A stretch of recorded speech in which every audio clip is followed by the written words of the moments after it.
내가 집을 사는 이유, 목적을 분명하게 한번 생각해 보셔야 되니까 6층, 7층은 뭐 짓다 보면 계속 이렇게 계단식으로 이렇게 갈 수밖에 없겠죠. 이 도로의 폭이 특히나 6m 이상이면 굉장히 굿. 안녕하세요, 부동산 아저씨입니다. 집 하면요, 대부분 많은 분들이요 남양집을 좋아합니다. 그런데요, 이와는 반대로 집을 지시는 분들, 그러니까 신축을 염두에 두고 뭐 땅을 사거나 오래된 단독 다가구 주택을 매입을 고려하시는 분들은 남쪽 집보다는 북쪽 집, 북향집을 더 선호를 하거든요. 이게 무슨 말이냐? 이해가 안 되잖아요. 오늘은 그 땅에 대해서 알아보는데 왜 건축업자들이, 집을 지시는 분들이, 건물을 신축하시는 분들이 북향집을 더 선호하는지, 북향 땅을 더 선호하는지에 대해서 한번 알아보겠습니다. 집의 향을 따질 때는 보통 남양집을 가장 선호합니다. 왜냐면요, 여러분도 아시겠지만 남양집은 하루 종일 해가 잘 들고 밝기 때문입니다. 굳이 뭐 선호도를 나열하자면 1순위는 남양집이겠죠. 그리고 2순위는 남동향과 남서향집이 되겠고, 3순위는 동향 또는 서향집이 될 것입니다. 그리고 마지막 4순위가 북향집이겠죠. 그래서 어르신들 보면은 북향집 하면 안 된다고, 해도 안 들고 춥고 어둡다고 싫어하시는데요. 그런데 단독주택의 경우에는 집을 매수하는 사람의 입장에 따라서 북향집이 1순위 선호도가 가장 높은 집이 될 수도 있거든요. 이게 무슨 말이냐면, 매수자가 간단한 집을 사서 간단하게 수리 또는 인테리어를 해서 직접 거주할 목적이라면 일반적으로 남양집을 가장 선호하게 됩니다. 밝은 집이 좋죠. 그런데 이와는 반대로 매수자가 기존의 단독주택을 헐고 건물을 신축할 계획을 갖고 있다면 반대로 북향집을 가장 선호하게 됩니다. 정확하게 말하면요, 북향집이 아니고요, 북쪽 도로를 접하고 있는 집을 의미합니다. 건축업자가 왜 북향집을 선호하는지 이해하기 위해서는 우선 일조권 중에서도 사선 제한에 대해서 좀 그런 공부가 필요한데요. 한번 제가 설명드려 볼게요. 햇빛은 사람이 생활하는 데 있어서 무엇보다 가장 중요합니다. 그런데 경제가 발전하고요, 산업화, 공업화에 따른 도시화가 되면서 사람들이 지방에서 도시로 또 서울로, 수도권으로 이렇게 모여들면서 도시의 집중화가 급격하게 되면서 건물이요, 수평적인 개념에서 수직적인 공간, 땅은 부족한데 사람들이 모여들기 때문에 건물을 위로 올릴 수밖에 없어요, 집도. 그래서 이렇게 건물이 점점 고층화가 되면서 일조권을 둘러싸고 사회적인 문제가 대두되기 시작했습니다. 여기서 말하는 일조권이란 내 집에 들어오는 햇빛을 말하는 게 아니고요, 내가 건물을 지음으로 인해서 뒷집의 햇빛을 방해하지 말라는 뜻입니다. 즉, 일조권, 사선 제한이란 뒷집의 일조권을 확보하기 위해서 내가 건물을 지을 때 건물의 높이를 제한한다는 것입니다. 대법원 판례에 의하면요, 일조권은요, 일조량이 가장 적은 동짓날, 그러니까 동짓날은 1년 중에서 밤의 길이가 가장 길고 낮의 길이가 짧은 날이잖아요.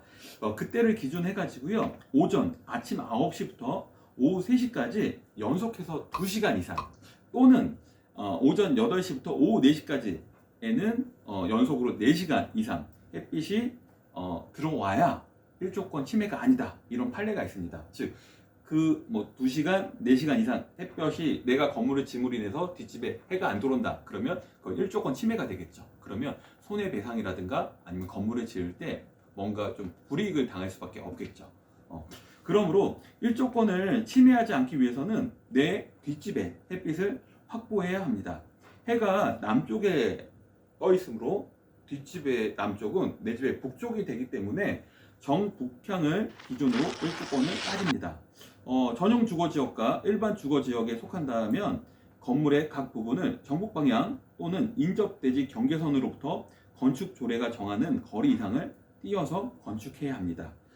발이 어려운데요, 이게 그러니까 쉽게 일단 정리를 하면요, 모든 땅이라고 해가지고 다 일조권을 제한을 받는 게 아니고요, 땅은요, 용도에 따라서 주상공록이라고 해가지고 크게 4가지로 분류가 되거든요. 이 4가지가 뭐냐면 주는 주거, 그다음에 상은 상업지, 그다음에 공업지, 그러니까 공장 지을 수 있는 땅, 그다음에 마지막 녹은 녹지, 그러니까 공원부지, 이런 게 되겠죠. 근데 이 주상공록, 이 4가지 중에서 가장 일조권의 영향을 제한을 받는 게 주거지거든요. 근데 주거지 중에서도요, 이거 좀 세분화해야 되는데, 일반 전용 주거지역, 일반 주거지역과 전용 주거지역은 1조권의 제한을 받아요. 근데 준주거지 이상, 그러니까 좀 어렵게 복잡하게 계속 들어가는데, 일반 주거지역과 전용 주거지역은 받는다. 1조권 제한을 받는다. 그런데 준주거지 이상은 1조권에 영향 없이 건물을 쭉 지을 수 있다. 그냥 이렇게만 생각하시면 좋을 것 같아요.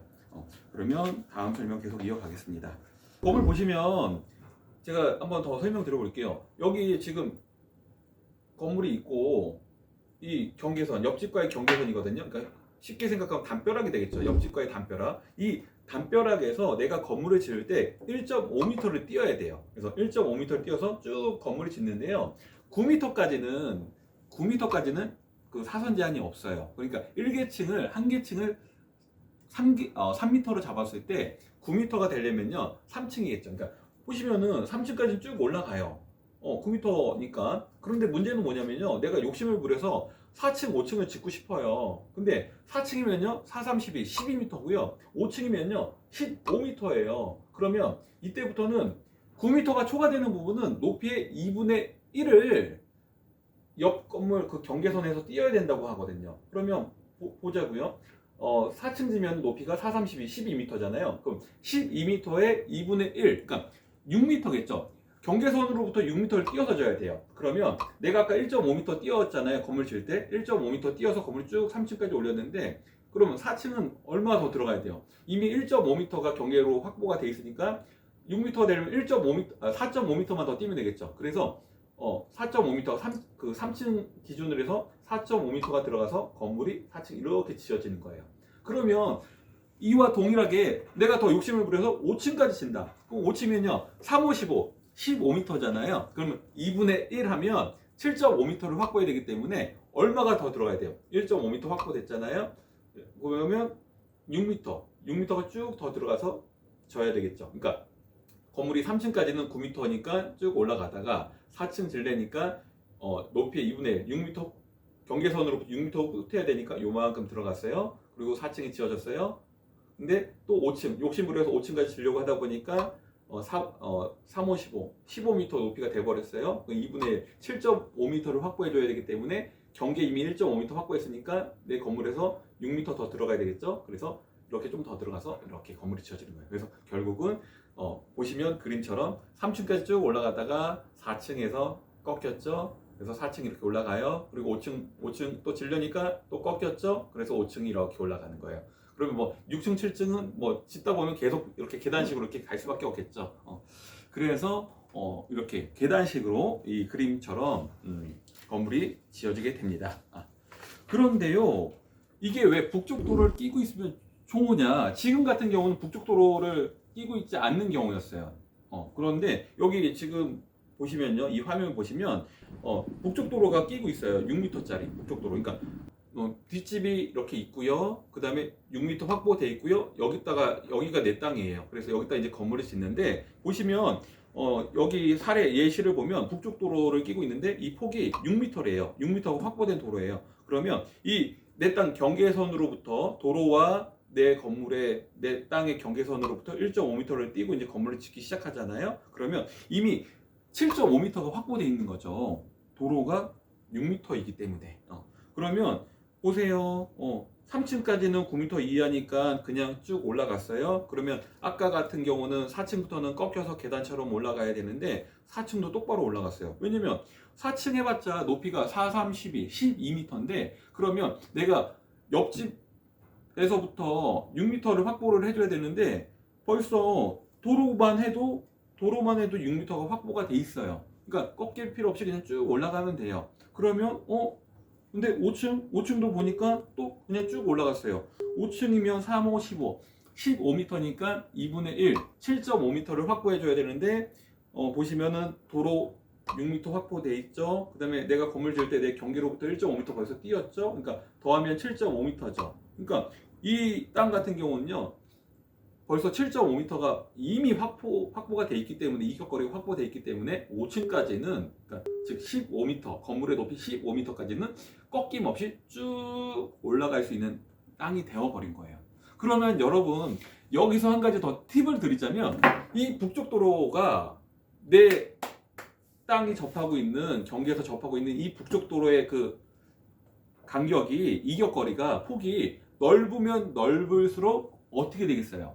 내가 건물을 지을 때 높이 쭉 꺾임없이 더 높게 지을 수 있는 땅이 되겠죠. 그래서 북쪽 도로를 접하고 있는 땅이 좋은데 그 북쪽 도로의 또 폭이 넓으면 넓을수록 이 땅의 가치는 점점점 올라갈 수밖에 없게 됩니다. 그래서요, 여러분, 집 짓는 분들이, 그러니까 우리가 흔히 말하는 그 건축업자분들이 땅을 구할 때요, 이 북쪽 도로를 접하고 있는 땅을 굉장히 선호합니다. 그리고요, 이 도로의 폭이 특히나 6m 이상이면 굉장히 굿 할 수밖에 없어요. 왜냐면요, 이분들이 대부분 땅 사서 짓는 건물은 빌라가 많거든요. 주거용 주택을 공급하시는 분들이 많기 때문에 빌라인데요, 이 빌라 같은 경우는요, 보통 여러분들도 동네 다니시다 보면은 5층까지 지어요. 5층까지. 그러니까 이 빌라는요, 주거용으로 쓸 수 있는 층수가 4개층이거든요. 근데 요즘에는 1층을 대부분 필로티 주차장으로 해서 1층을 주차 공간을 확보를 했고요.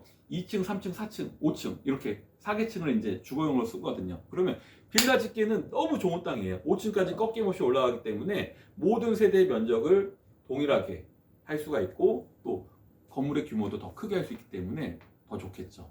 그래서 이런 땅은 보통 남쪽 땅에 비해서 남쪽 도로를 접하고 있는 땅보다는 뭐 동네마다 약간 시세 차이는 있겠지만 한 20에서 한 30% 정도는 더 비싼 땅입니다. 그러니까 여러분들, 그러니까 오늘 제가 여러분들께 강조해 드리고 싶은 말은 뭐냐면요, 내가 집을 사는 이유, 목적을 분명하게 한번 생각해 보셔야 돼요. 그러니까 내가 집을 사는 목적이 그냥 단독주택이 좋아서 이 집을 수리하거나 리모델링해서 그냥 살고 싶다. 그러면 남양집이 좋죠. 근데 그게 아니라 내가 언젠가는 헐고 지을 것이다. 아니면 지금 당장 헐고 지을 것이다.